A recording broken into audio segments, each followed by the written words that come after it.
Dikontraka di le 130 tsa badiri ba leruri kwa toropong ya Johannesburg di solofetse go fedisiwa kgweding eno. Ka Ferikgong badiri ba amogetse kitsiso ya go lolamisa go thapiwa ga bone ka ntlha ya dipego tsa tsamaiso e sa lolamang. Kgato eo e tlhalositswe ke babueledi ba SAMWU jaaka e sokameng.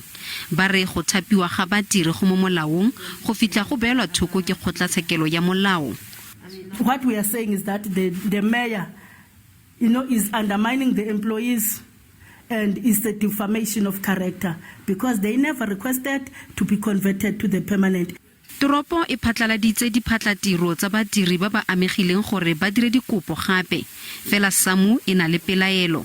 Ya re e tshwengwa thata ke tsamaiso ya go tlhopha badiri gonne e tlile go ama thata badiri ka tsela e sa siamang.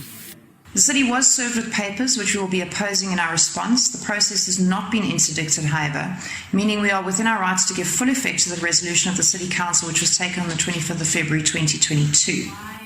Le fa toropo e ganeditse fa tsamaiso ya yone e tlhotlheletswa ke bosemorafe. Makoko a mannye a dipolotiki a botsoloditse gore goreng dikontraka tseo go tweng di ne tsa fetolwa ka 2017 di sa amega.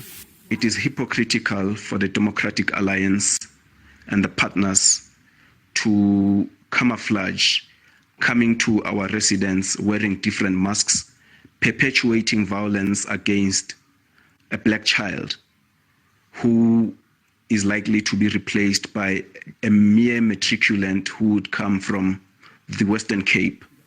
Mo bekeng e fetileng badiri ba amogetse melaetsa e balaletsang go saena kitsiso e ka ga go fedisiwa ga dikontraka tsa bone. Ga ba gare toropo ya re e na le tsholofelo ya gore badiri ba tlile go busediwa mo tirong. Mororo ono o tlile go reediwa kwa kgotlatshekelo ya badiri ka Labone.